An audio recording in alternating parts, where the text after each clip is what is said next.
कृष्ण माता जी। हरे कृष्ण प्रणाम। धन्यवाद प्रणाम। नमो विष्णुपादाय कृष्णप्रेष्ठाय भूतले श्रीमते जयपताका स्वामी इति नामिने नमाचार्यपदाय निताय कृपाप्रदायिने गौरकथदामदये नगरग्रामतारिणे नमो विष्णुपादाय कृष्णप्रेष्ठाय भूतले श्रीमते भक्तिवेदान्ता स्वामी इति नामिने नमस्ते सारस्वती देवी गौरवाणी प्रचारिणे निर्विशेष शून्यवादी पाश्चात्यदेशतारिणे नमो महावदन्याय कृष्णप्रेमप्रदायते कृष्णाय कृष्णचैतन्य नाम्ने गौरत्विषे नमः। जय श्री कृष्ण चैतन्य प्रभु नित्यानंद श्री अद्वैत गदाधर श्रीवासादि गौर भक्त वृंद। हरे कृष्णा कृष्णा कृष्णा हरे हरे, हरे राम राम राम हरे हरे। नारायणं नमस्कृत्य नरं चैव नरोत्तमं देवीं सरस्वतीं व्यासं ततो जयमुदीरयते। नष्टप्रायेषु भद्रेषु नित्यं भागवत सेवया भगवते उत्तमश्लोके भक्तिर्भवति नैष्टिकी। कृष्णाय वासुदेवाय देवकी नन्दनाय च नन्दगोपकुमाराय गोविन्दाय नमो नमः। मुखं करोति वाचालं भङ्गं लङ्घयते गिरिमित्कृपातमहं वन्दे श्रीगुरुं दीनतारिणं परमानन्दमाधवं श्रीचैतन्य ईश्वरम्। श्री राधे राधे, हरे कृष्ण हरे Krishna.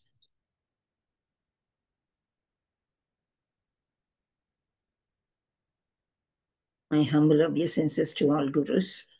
Radha Madan Mohan ki jai, Subhadra Baldev, Jagannath Baldev Subhadra माई की जय। चैतन्य नित्याय गौर प्रेमानंदे हरि हरि बोल। हरे कृष्ण। హరే కృష్ణ మాతాజీ దండవత్ ప్రణాం. ధన్యవాద్ ప్రణాం.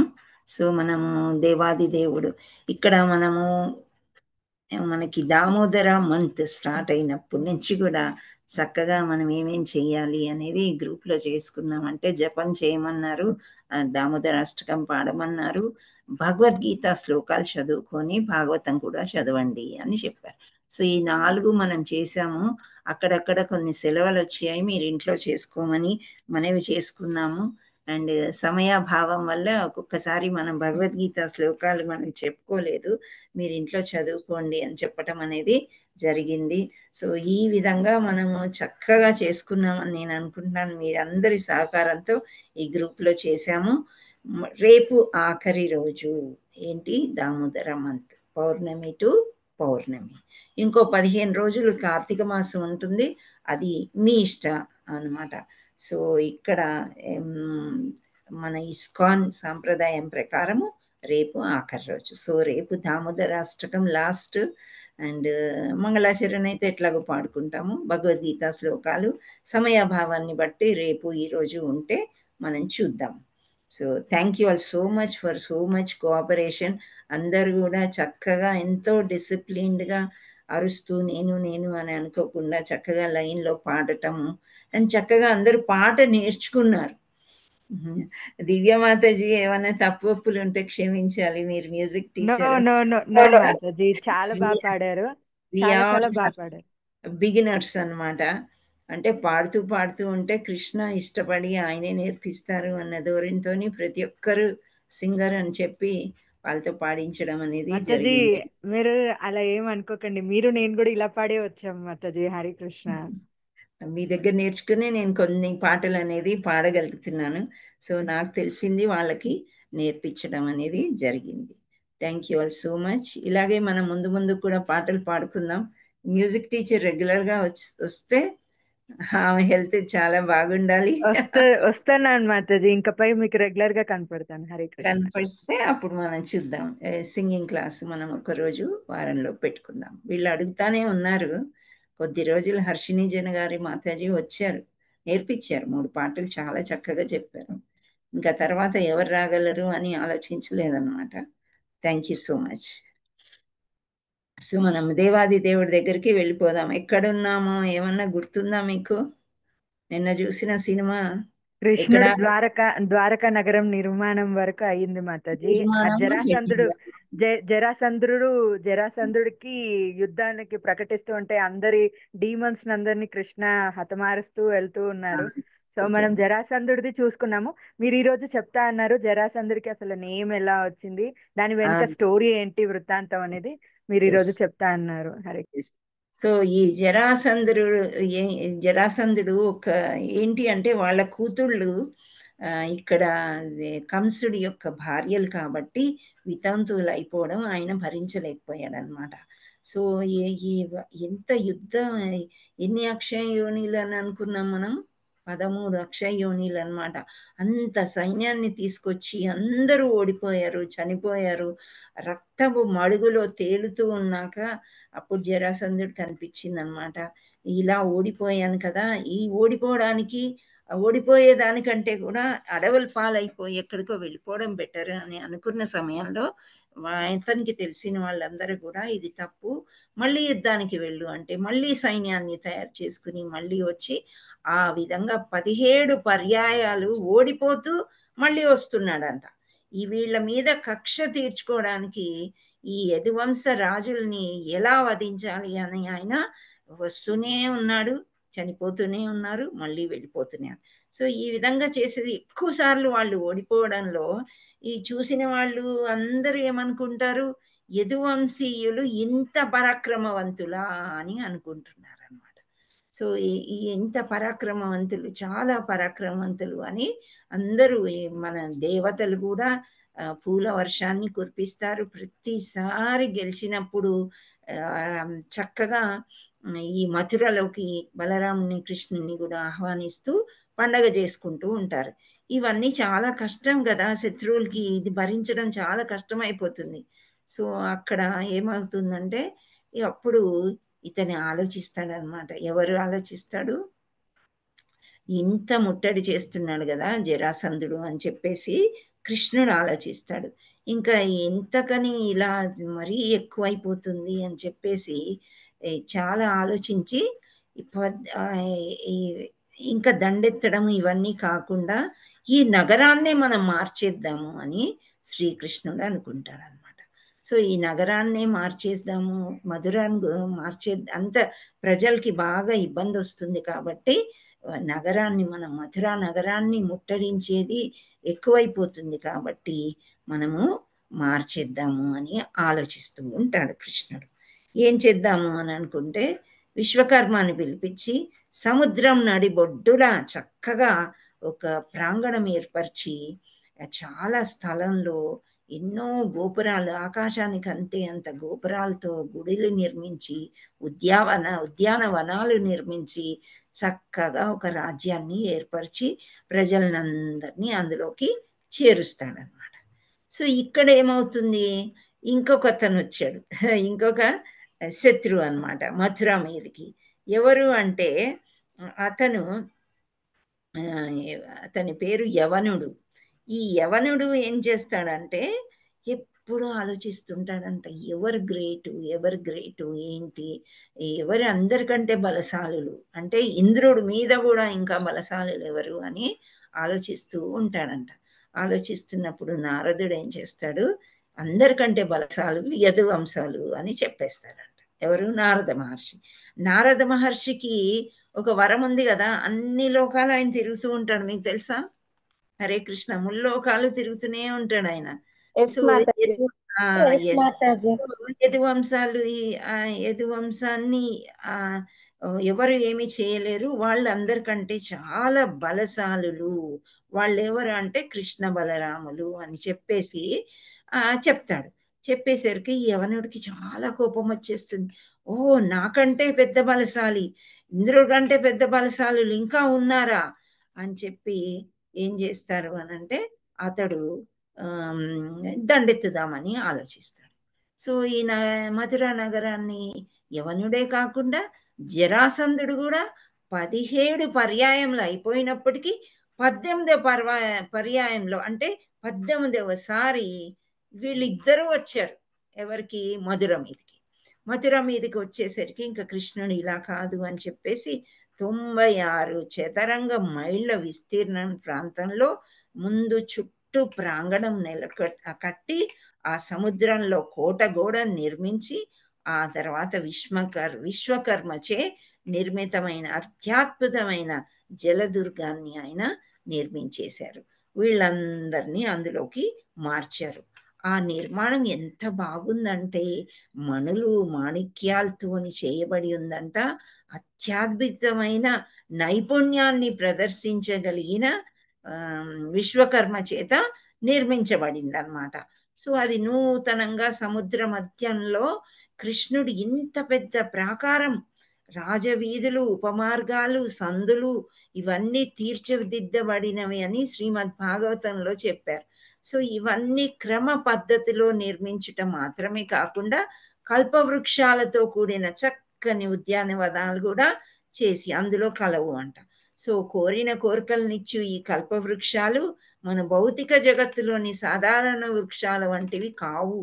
ఇవి ఆధ్యాత్మిక జగత్తులో మాత్రమే కనిపించినట్టువి. దేవాది దేవుడు శ్రీకృష్ణుడు ఏమైనా చేయగలడు. అలాంటి శ్రీకృష్ణుడు అసాధ్యమేమీ కాదనమాట. సో ఇలాంటి ద్వారకా నగరిలో కల్పవృక్షాలని కూడా నాటించారని అందరికీ తెలిసింది. ఎవరికి? దేవతలకి కూడా. తెలిసేసరికి వాళ్ళు పారిజాత వృక్షాన్ని పంపించారంట. ఇప్పుడు పారిజాతాపహరణం అని వేరే స్టోరీ ఉంది, అది వేరే విషయం. కానీ ఇక్కడ దేవాది దేవుడు శ్రీకృష్ణుడు అనే పుస్తకంలో ఇక్కడ కల్పవృక్షాన్ని నాటించిన అంటే వీళ్ళు సామాన్యులు కాదు అని ప్రజలకు కూడా అందరికీ కూడా. ఒకప్పుడు ఆయన వింతలు చేశాడు, బాలకృష్ణుల్లాగా ఉన్నప్పుడు ఎన్నో వింతలు చేశాడు. ఎక్కడ?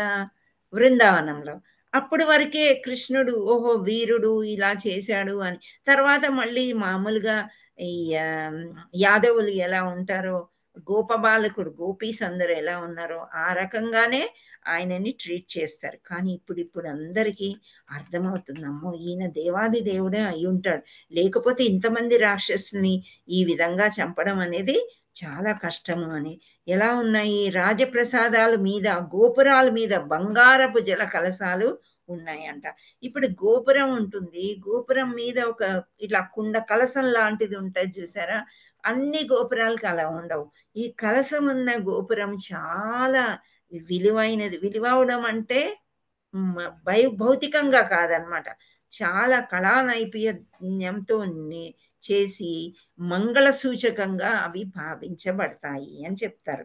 సో ఇటువంటి గుళ్ళు శిఖర్ మందిర్స్ అంటారు వాటిని. సో ఆ శిఖర్ మందిర్స్ ఉన్నప్పుడు ఎలా ఉంటుందంటే ఆ విధంగా శిఖర మందిరము అని మంగళ సూచకంగా ఆ గుడిలన్నీ కూడా భావించతగ్గట్టుగా ఉన్నారు. ఇంకా ద్వారకా ప్రజలకి చాలా ఆనందం అన్నమాట. ఇప్పుడు ఎలా ఒక గోడ కట్టేశాడు సముద్రంలో, ఆ గోడ వీఆర్ ఇన్ ద ఎక్వేరియంలో. ఎక్వేరియం మీకు అందరికీ తెలుసు కదా, ఎక్వేరియంలో చేపలు ఎలా ఉంటాయి, మనం వేళ్ళు ఆడిస్తే పైనుంచి ఏమైనా ఆహార పదార్థాలు గపుక్కున అలా వస్తూ ఉంటాయి కదా. సో మనకి ప్రహరీ గోడల మధ్యలోంచి ఆ సముద్రంలో ఉండే అందాలన్నీ చూసుకుంటూ వాళ్ళు చక్కగా సాధన చేసుకుంటూ ఎంతో ఆనందంగా ఉన్నారంట. అయితే మనం ఒక ఇల్లు కట్టుకున్నప్పుడు మనం ఒక గృహ ప్రవేశం లాంటిది చేస్తూ ఉంటాం, అవునా? చేస్తాం కదా. అందరూ వచ్చి మన ఇల్లుని చూసి మనకి చక్కని బహుమతులు ప్రదర్శించడం, ఇవ్వడము, ఆ తర్వాత మనం చక్కగా కథా కీర్తనలు చేసుకోవడము, అందరికీ భోజనాలు పెట్టడం, ఇవన్నీ చేస్తూ ఉంటాం. కానీ కృష్ణుడు ఈ విధంగా చేసుకుని అందరూ ఇంక ఇల్లులు అందరికీ ఇచ్చాడనమాట. అన్ని రాణులకి కూడా చక్కగా ఏమంటారు, ప్రతి ఒక్క రాణికి ఒక ప్యాలెస్ అన్నమాట, అలాంటిది కట్టిచ్చేసాడు. సో బంగారం వెండితో మామూలుగా కాదు, ప్రతి ఇంటిలోనూ నేలమౌళి గల బంగారంతోనూ వెండితోనూ ధాన్యంతోనూ నిండిన పెద్ద పెద్ద బాణలు ఉన్నాయంట ఇంట్లో. యాక్చువల్లీ ఇక్కడ వేరే స్టోరీస్లో ఏం చెప్తూ ఉంటారంటే ఈ మథురా నగర వాసులకి చాలా బాధలు వచ్చేస్తాయి. వాళ్ళకి ఇల్లు కొల్లగొట్టేయడము, అవన్నీ తీసుకెళ్ళిపోవడం, దొంగతనాలు జరగడము వీళ్ళు అవుతూ ఉంటాయి అన్నమాట. అప్పుడు కృష్ణుడు ఏమంటాడు, మీ దగ్గర ఏ ధన ధాన్యాలు అన్నీ ఏమేమి ఉన్నాయో నాకు తెచ్చిచ్చేసేయండి అని అంటారు. సో 1 గ్రామ్ బంగారం ఉన్నా, వెండి ఉన్నా, ఏమున్నా అందరూ కూడా తీసుకొచ్చి ఇచ్చేసి, ఏమీ లేదు వాళ్ళ దగ్గర, బట్టలు మాత్రము కొంచెం తినుబండారం ఉన్నట్టే పెట్టుకుని అన్నీ భగవంతుడికి కృష్ణుడికి ఇచ్చేస్తారనమాట. కృష్ణుడు అడిగాడు అలా. సో ఎందుకు ఇలా మొత్తం అందరినీ తీసేసుకుంటున్నాడు అని ఎవరికైనా కష్టం అనిపిస్తుంది కదా, నిలువు దోపిడీ లాగా అనమాట. కానీ కృష్ణుడు అంటే అంత నమ్మకం, వాళ్ళకి అన్నీ ఇచ్చేస్తాడు. ఇచ్చేసిన తర్వాత ఇక్కడ ఇంత మంచి నగరము, ఒక్కరికి కూడా ఇల్లు లేదు అనేది లేదనమాట. అందరికీ ఇల్లులు కట్టించి ఆ తర్వాత అందరినీ సభకు పిలిచి వాళ్ళు ఇచ్చిందంతా వాళ్ళకి ఇచ్చేస్తాడంట. వాళ్ళు ఇచ్చింది కొంచెమే, కానీ ఇక్కడ ఎలా చేశాడు ఇల్లులు అంటే ప్రతి ఇంటిలో బంగారంతో వెండితో ధాన్యంతో నిండిన పెద్ద పెద్ద బాణలు, అంటే పెద్ద కంటైనర్స్ అన్నమాట. మన డ్రమ్ములు కూడా పనికిరావు, ఏదో నీలం డ్రమ్ములు మనం వాడుతూ ఉంటాం కదా, అవి కూడా పనికిరావు. చాలా పెద్ద పెద్దవి. ఆ గదుల్లో బంగారపు జల కుంభం కూడా ఉండేనంట. సో ఆ జలం కూడా ఎలా ఉండేదంటే బంగారంతో. శయన మందిరాలు రత్నాలతో అలంకరించబడేది. నేల అంతయు మరకత మణులతో తాపడము చేయబడను. ఈ మరకత మణులు మనము మణిదీప వర్ణనలలో అమ్మవారికి చూస్తూ ఉంటాం కదా. సో అవి చాలా ఎంత అంటే మరకత మణులు అంటే చాలా గొప్పవి అనమాట, మెరుస్తూ ఉంటాయి ఇలాగా. సో అవన్నీ కూడా ఉన్నాయి అని చెప్తున్నారు అనమాట. ఇక్కడ వాళ్ళ బెడ్రూమ్స్లో, మన బెడ్రూమ్స్లో చూస్తే చిరిగిపోయిన పాతలు పరుపులు ఇవన్నీ కూడా మనం వదలలేక అలా పెట్టుకుని ఉంటూ ఉంటాం. సో అలాంటివి చేయించాడు ఇంకా కృష్ణుడు.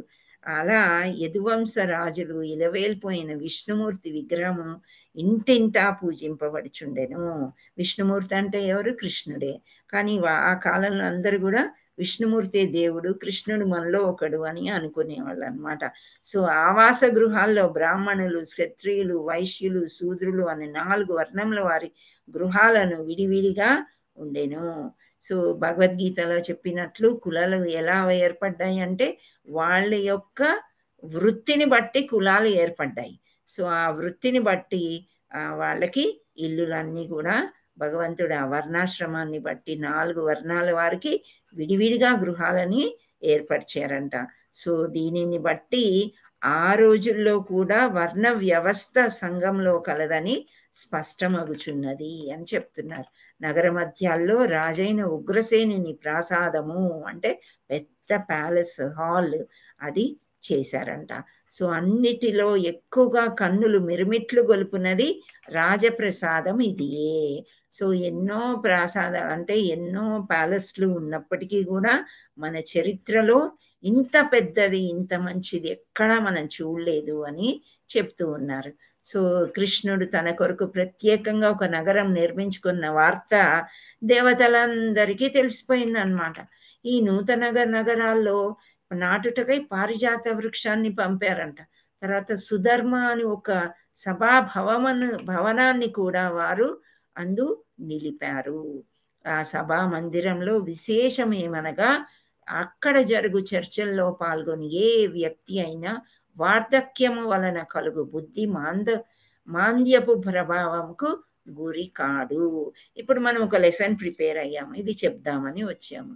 ఇక్కడ వాతావరణం కూడా భగవంతుడితో చెయ్యబడి ఉండి గురు కృప ఉన్నట్లయితే, గురు గౌరాంగ కృపలు మనకు ఉన్నట్లయితే చక్కగా మాట్లాడగలుగుతాం.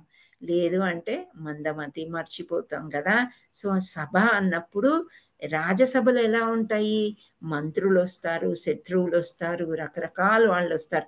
ఏదన్నా ఒక చిన్న ప్రాబ్లం వచ్చిందంటే అది సాల్వ్ చేయడానికి రాజసభలు ఉంటాయి. ప్రాబ్లమ్సే లేవనుకోండి, ఇంకా ఇంకా నాగరికత ఎలా చేయాలి, డెవలప్మెంట్ ఎలా చేయాలి, మనకు కూడా అప్పుడప్పుడు గ్రూప్స్లో మీటింగ్స్ ఉంటూ ఉంటాయి కదా, ఏం చేద్దాం అనేది.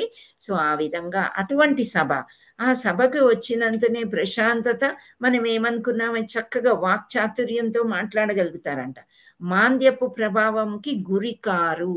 అటువంటి సభని ఈ దేవలోకం నుండి సుధర్మ అనే ఒక సభా భవనాన్ని ఇచ్చారంట. ఎక్కడికి? కృష్ణుడి దగ్గర, ద్వారకాకి. సో వర్ణదేవుడు చెవులు మాత్రమే నల్లగా ఉండి తక్కిన దేహమంతయు తెల్లగా ఉన్న ఒక అశ్వాన్ని బహుకరించారంట. ఎంత బాగుంటది కదా చూడ్డానికి, బ్లాక్ అండ్ వైట్ అని అంటూ ఉంటాం. చెవులు మాత్రం అంటే ఇదేంటి, ఒక అది ఎందుకు ఇచ్చారు ఇట్లాంటిదంటే మనోవేగమును మించిన వేగంతో పరిగెడుతుందంట. మామూలుగా అశ్వాన్ని వాళ్ళు చేతిలో పట్టుకుంటారు కదా, కళ్ళాన్ని పట్టుకుని నడిపిస్తారు. కానీ ఇది మనోవేగం, మనసులో ఇంకా వేగం అంటే పరిగెత్తి వెళ్ళిపోతుంది అనమాట. అటువంటి అశ్వాన్ని కూడా ఇచ్చారు. ఇవన్నీ ఏంటి, గృహప్రవేశానికి వచ్చిన బహుమతుల్లాగా మనము తెలుసుకోవాలన్నమాట. దేవతల కోశాధిపతి అగు కుబేరుడు అష్టైశ్వర్యాలని సాధించు నైపుణిని ఉపదేశించెను. సో అష్టైశ్వర్యాలకి వీళ్ళకి కొదవ ఉండదన్నమాట. మీకు అసలు ఏ భయము లేదు అని చెప్పి, ఎందుకని ఇంత గొప్పగా చేశాడు యదువంశీయుల్ని కృష్ణుడు అంటే, వాళ్ళు ఒలిచి ఇచ్చేశారు. అది గుర్తుపెట్టుకోండి. ఆ కృష్ణుడు అడగగానే ఏది వాళ్ళు పెట్టుకోలేదు. ఒక చిన్న మెతుకు కూడా పెట్టుకోకుండా అన్ని ఇచ్చేసినంత వీళ్ళకి ఇంత గొప్పగా అయిపోయారనమాట. సో ప్రధాన దేవతలందరూ వారి వారి విశిష్ట శక్తులకు అనుగుణంగా విలువైన కానుకల్ని పంపారు. మొత్తము 3 కోట్ల మంది దేవతలు కలరు. విశ్వ పరిపాలన ప్రక్రియలలో వారిలో ఒక్కొక్కరికి ఒక్కొక్క బాధ్యత అప్పగించబడింది. వారందరూ దేవాది దేవుడైన తనకిష్టమగు నగరాన్ని నిర్మించుకున్న సందర్భంలో అవకాశం గ్రహించి తమ తమ విలువైన కానుకల్ని ఆ ద్వారకా నగరానికి పంపించారు. సాటి లేనిగా రూపొందించారు వాళ్ళందరూ. ఇంకా వింత వింత వస్తువులు ఇవన్నీ వాళ్ళకి ఇచ్చేశారనమాట. సో దీని వలన అసంఖ్యాకులకు దేవతలు కలరనియు వారందరూ కృష్ణునికి పరతంత్రులే అనియు నిరూపితమగుచున్నది. సో 3 కోట్ల దేవతలు, 3 దేవతలు అని అంటాం కదా.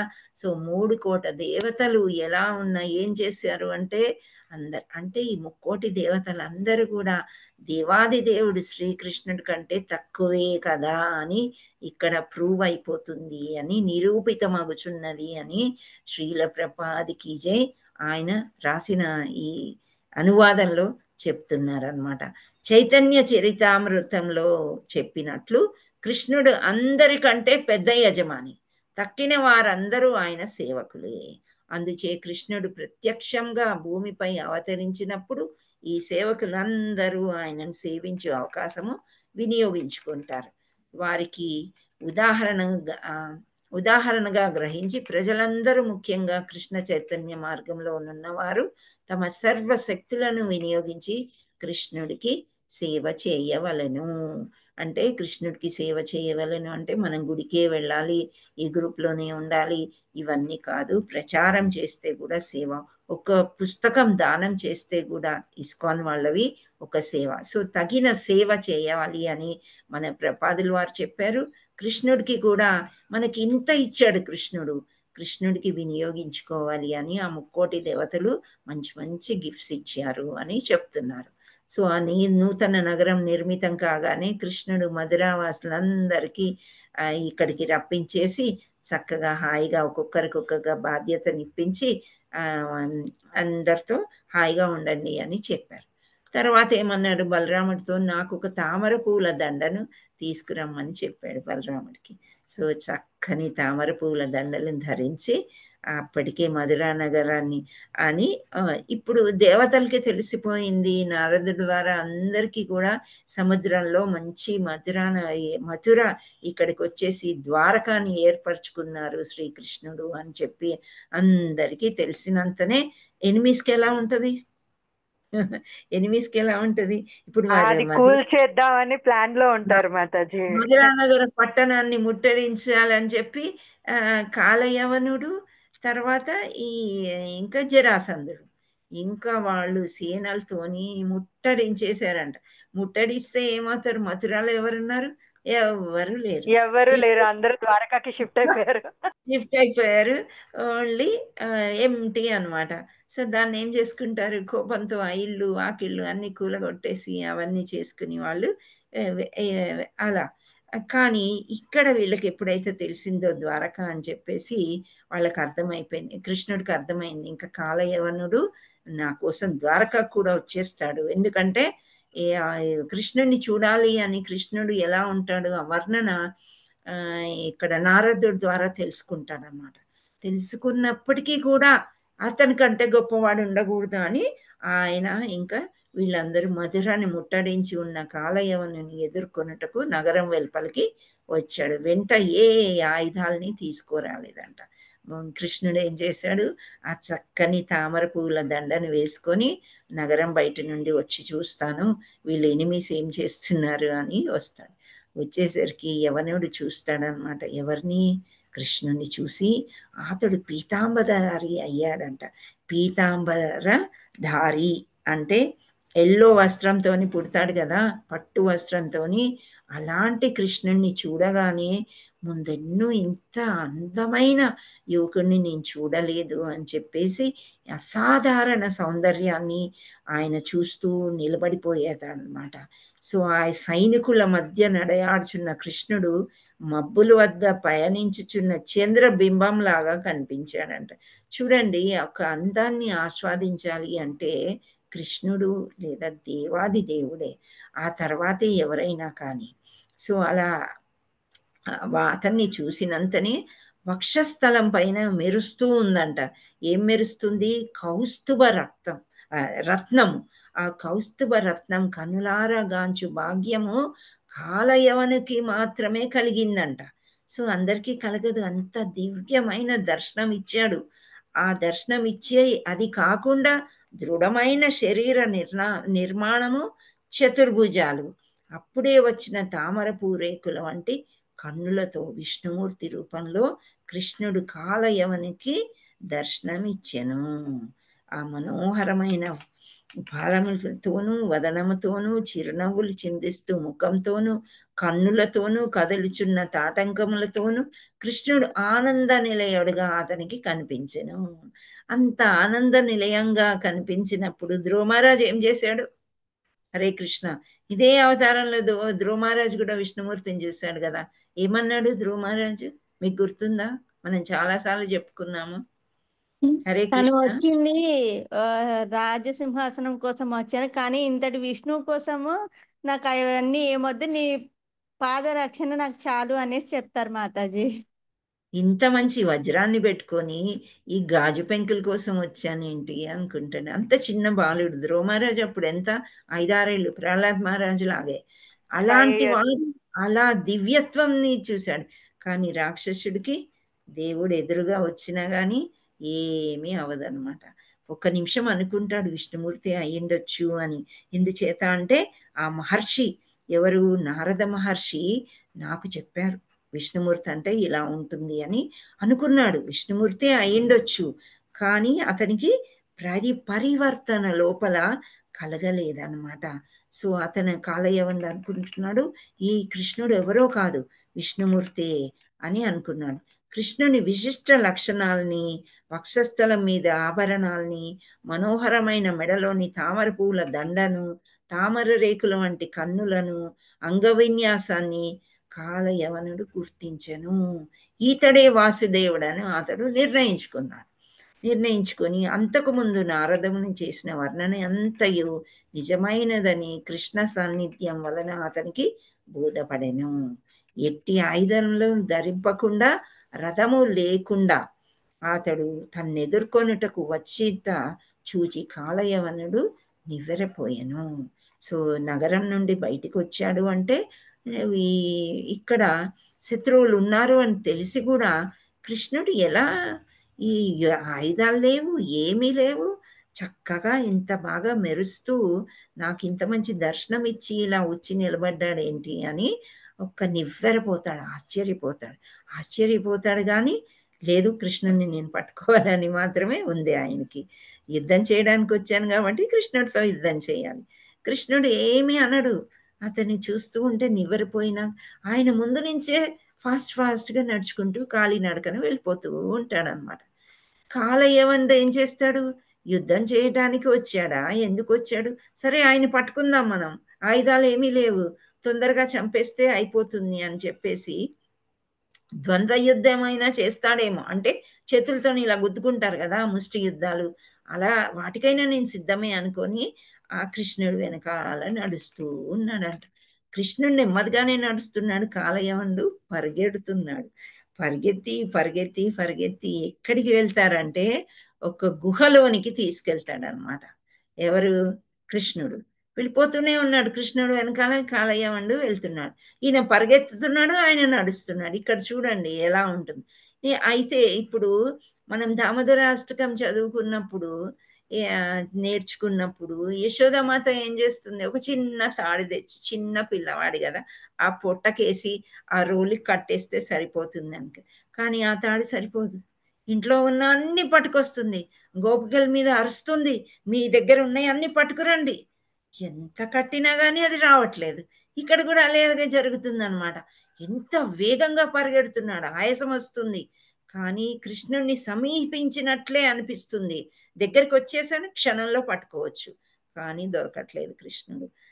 యశోదమ్మ కూడా ఎలా అంటే, ఆ కృష్ణుడు బుంగము తీసుకొని అలా ఉంటే జాలి వేసి, కృష్ణయ్య ఏంటి ఇంత, ఆ చెమట్లు చూసి, ఆ వాడిపోయిన పువ్వులు చూసి, యశోదమ్మని చూసి జాలి వేసి అప్పుడు అలవ్ చేస్తాడంట, కట్టుకో అమ్మ తల్లి అని చెప్పి. అప్పుడు ఆ తాడు అనేది సరిపోతుంది అని చెప్తే, దాన్నే దామోదర, ఆ తాడుని దామోదర అని అన్న.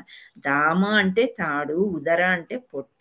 ఆ పొట్ట ఏంటి, విశ్వం, అది మామూలు మన పొట్టలాగా కాదు, కుళ్ళు కుతంత్రము పేగులతో నిండినది, ఆకలి ఏదో ఒకటి తిందాము అలాంటిది కాదన్నమాట. విశ్వం అంతా ఉన్న యొక్క పొట్టనంటే విశ్వాన్నే యశోదమ్మ కట్టేసిన ఈ దామోదర మాసాన్ని మనము చేసుకున్నాము, రేపటి వరకు చేసుకుంటాం. సో అలాగే ఇక్కడ యవనుడు అనుకుంటున్నాడు, అయిపోయింది, దగ్గరికి వచ్చేసాం, క్షణంలో అతన్ని పట్టేసుకుంటాను, అతన్ని యుద్ధం చేస్తాను, అతన్ని చంపేస్తాను అనుకుని ట్రై చేస్తున్నాడు, కానీ అవట్లేదు. ఆఖరికి ఏమైపోయింది, ఒక కొండ గుహలోకి వెళ్ళిపోయాడు కృష్ణుడు. గుహలోనికి వెళ్ళేటప్పుడు ఇప్పుడు మనకు కనిపించాడు కదా, ఇలా ఇలా చూసుకుని వెళ్తున్నాడు. వెళ్ళేసరికి అక్కడ ఎవ్వరు కనిపించట్లేదు. ఓ కృష్ణ, నీవు యదువంశంలో జన్మించిన మహావీరుడు అని నేను విని ఉంటిని, కానీ నీవిప్పుడు పిరికి పందవలే యుద్ధానికి భయపడి పారిపోతున్నావు. నీ కీర్తిని కానీ నీ కుటుంబ గౌరవాన్ని కానీ ఇది తగిన పని కాదు అని చెప్తున్నాడు. యవనుడు ఏం చేస్తున్నాడంటే, ఆయాసం వస్తుంది, ఆయన పరిగెత్తలేకపోతున్నాడు, గుహలో దాచుకున్నాడేమో, దాచుకొని పిరికి పందలాగా ఎందుకుంటున్నావు అని చెప్పేసి గట్టిగా అరుస్తాడు కాలయవనుడు. అది ఇంకా వేగంగా పరిగెడుతున్నాడు. పరిగెత్తి ఆ తర్వాత అక్కడికి వెళ్ళి చూసేసరికి ఏమవుతుంది, ఒక బ్రాహ్మణుడు ఒక అంటే ఒక నూలు వస్త్రం ఏదో కప్పుకొని పడుకుని ఉన్నట్టు కనిపిస్తాడనమాట. కనిపించేసరికి, ఓహో అలిసిపోయి నడిచి నడిచి నీవు అలసిపోయి ఇక్కడ పడుకున్నావా అని చెప్పేసి ఒక్క తన్నుడు అంటాడు. ఎవరు, యవనుడు అనమాట. అప్పుడు ఆ బ్రాహ్మణుడంట పెద్ద యోగ నిద్రలో ఉన్నాడనమాట ఆయన. ఆ యోగ నిద్రలో ఉన్న బ్రాహ్మణుడు ఒక్కసారే తెలివొచ్చేసి లేచాడు.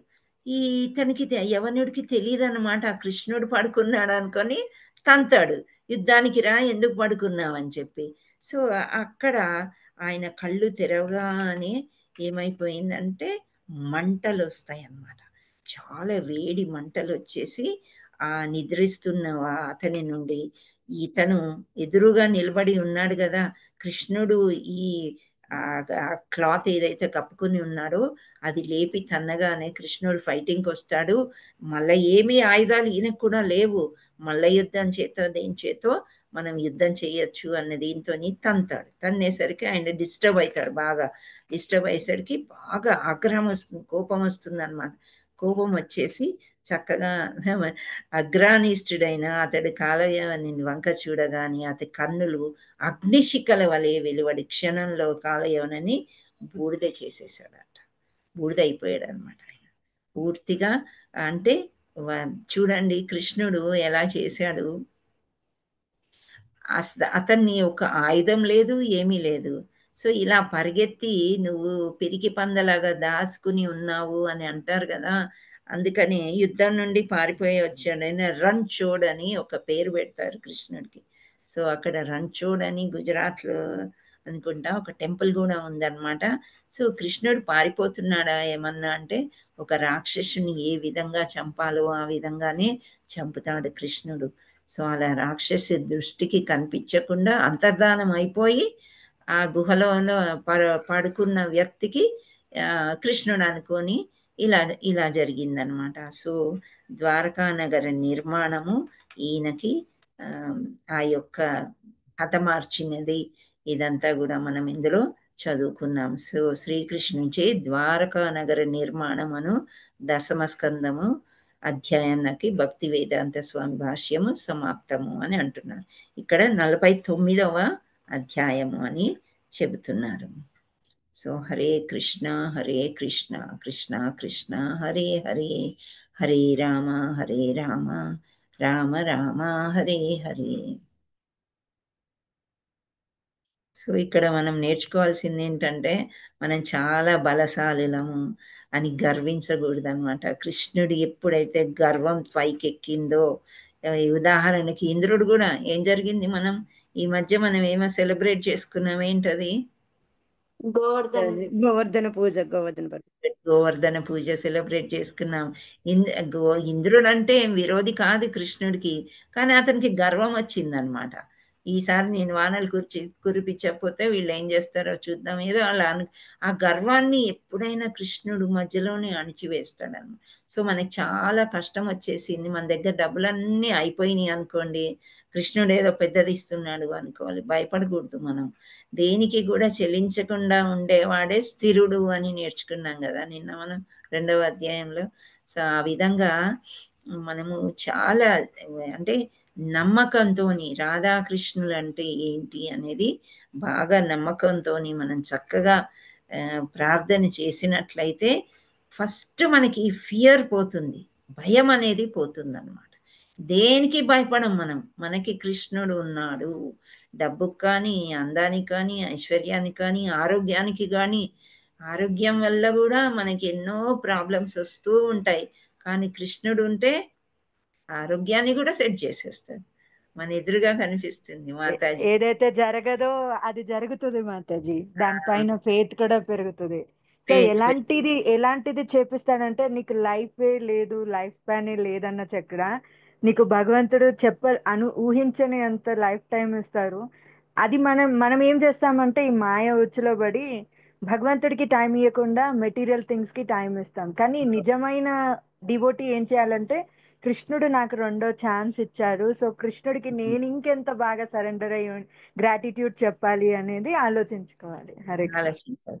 ఏ విషయమైనా ఇదొక్కటే అని కాదు, డబ్బుల విషయమే కావచ్చు, పిల్లల విషయంలో కావచ్చు, మనకి ఏదైనా ఇవ్వలేదు అంటే మనకు అది ప్రాప్తం లేదు.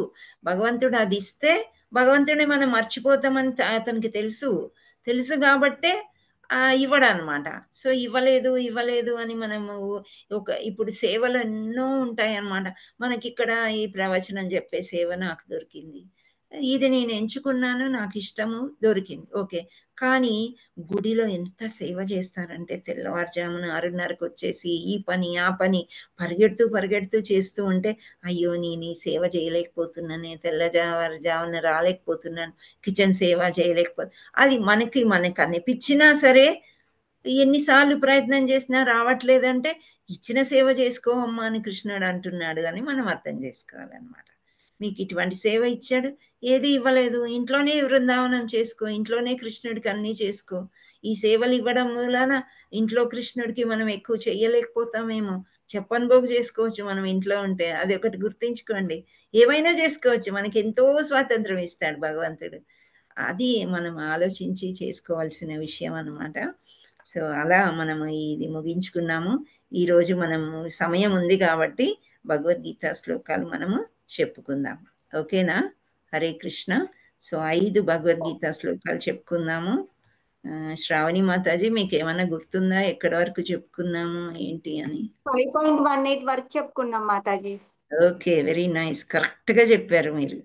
నా సిస్టంలో ఇదే నేను స్టోర్ చేసి పెట్టుకున్నాను. 18 అయిపోయింది, 5.22 ఇప్పుడు. ఓకే, సో నేను ఒక్క నిమిషంలో మీకు షేర్ చేస్తాను.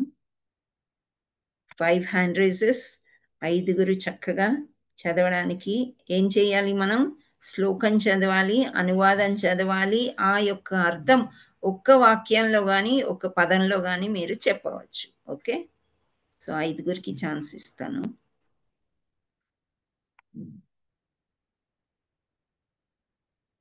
హరే కృష్ణ కృష్ణ కృష్ణ హరే హరే, హరే రామ రామ రామ హరే హరే, హరే కృష్ణ. సో ఇక్కడ మీ ముందు స్క్రీన్ ఉంది, 5.22. ఎవరు లీడ్ చేస్తారు, శ్రావణి మాతాజీయా, మనీషా మాతాజీయా? మాతాజీ పిలవమంటారా మాతాజీ? ఒక్కొక్కరిని పిలవండి. Okay thank you. Mataji. Nagamani Mataji unmute చేసుకోండి. హరే కృష్ణ మాత. హరే కృష్ణ. ఏహి సంస్పర్శజా భోగా దుఃఖయోనయ ఏవ తే ఆద్యంతవంతః కౌంతేయ నతేషు రమతే బుధః. హరే కృష్ణ. అనువాదము. బుద్ధిమంతుడు ఇంద్రియ సంపర్కం చేయగలవు దుఃఖ కారణములైన భోగములందు పాల్గొనడు. ఓ కౌంతేయ, అట్టి సుఖములు ఆద్యంతములను కలిగి ఉండును. అందుచేత వివేకవంతుడు వాని యందు ప్రీతి నొందడు. హరే కృష్ణ. బుద్ధిమంతుడు తన ఇంద్రియ సంపర్కాలచే దుఃఖానికి కారణమైన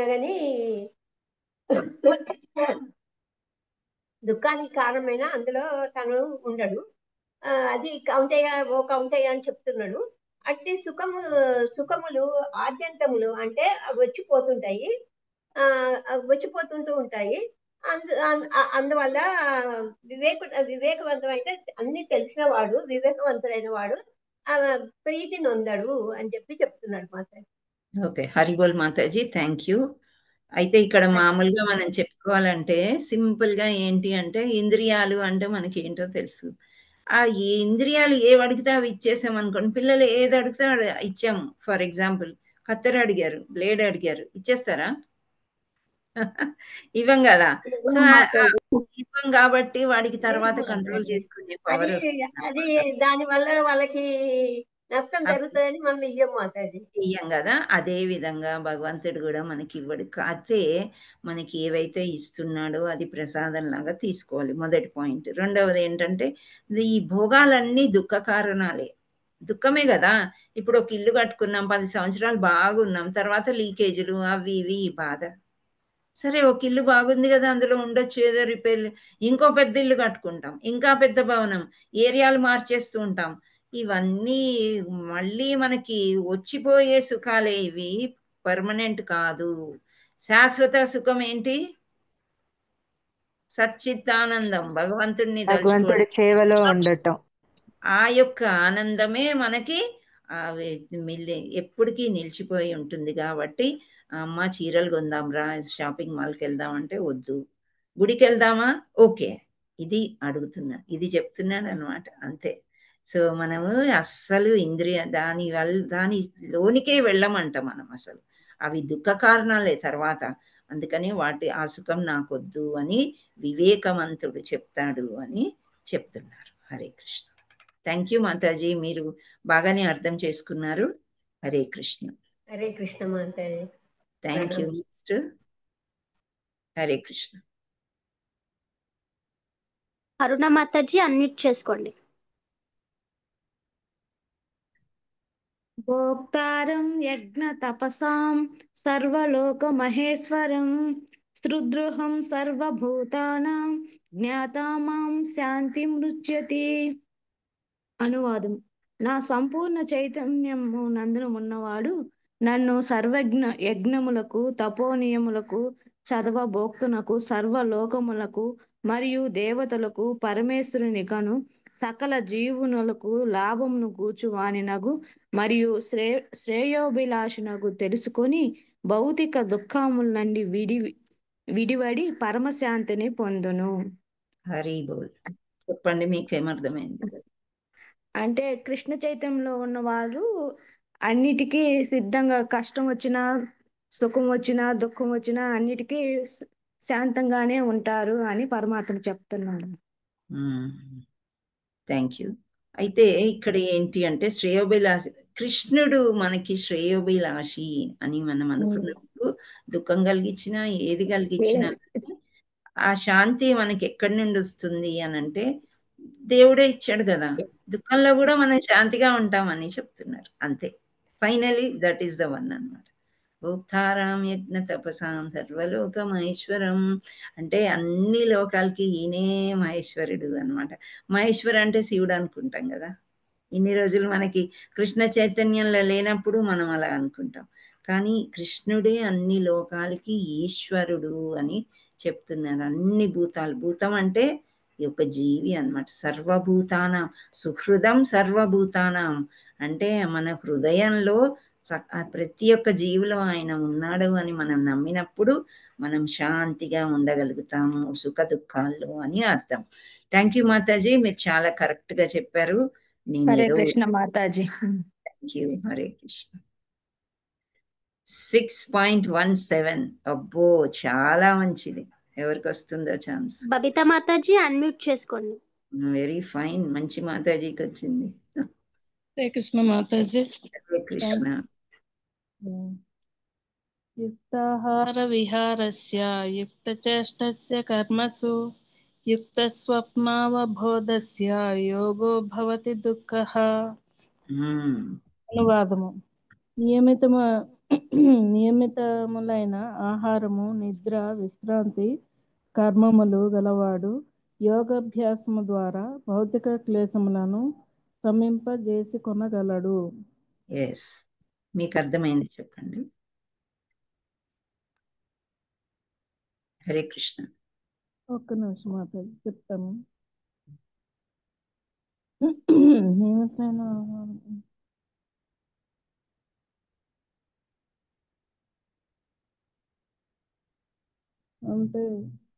అంటే ఆహారము, నిద్ర, విశ్రాంతి, కర్మ ఇవన్నీ నియమం కరెక్ట్ గా పాటించేవాడు యోగాభ్యాసం ద్వారా భౌతిక క్లేశములను శమింపజేసి, అంటే దాని మీనింగ్ అర్థం కాలేదు మాతాజీ.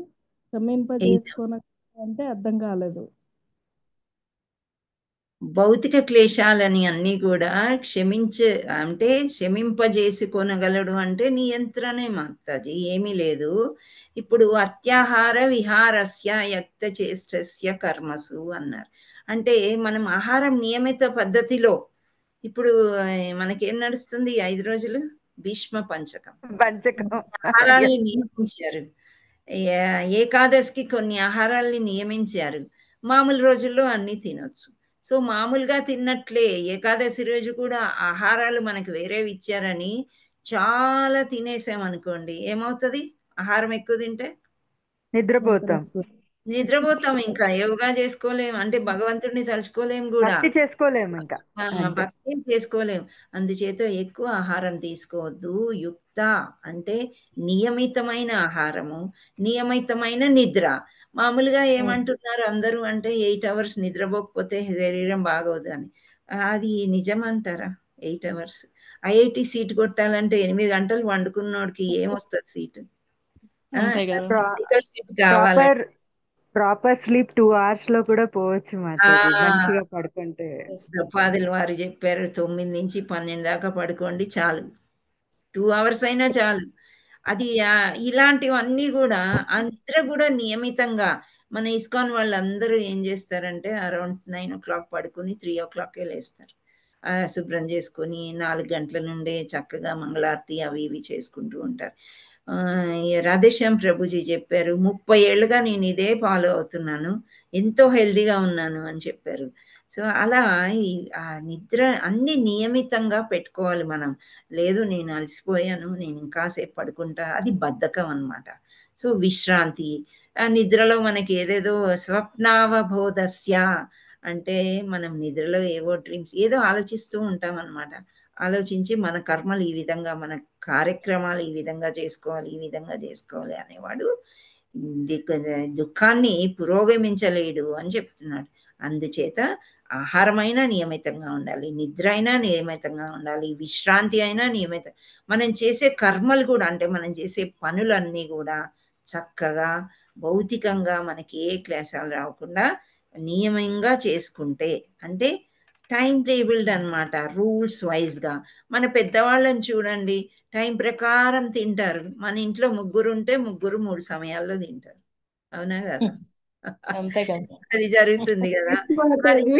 మార్గం అన్నమాట. ఒక ఫ్యామిలీ అన్న తర్వాత ప్రొద్దున్న 7కో 7:30కో అల్పాహారం తీసుకుంటే మధ్యాహ్నం 1 గంటకో 12 1 గంట మధ్యలో, ఈవినింగ్ 6 to 7 మధ్యలో అనేది ఆ సమయ పాలన అనేది లేదు ఇప్పుడు. ఇవన్నీ ఎందుకు లేవు అని అంటే మనము పాశ్చాత్యులం లాగా అయిపోయాం. ఈ సాఫ్ట్వేర్ వచ్చేసి అయిపోయింది అనమాట.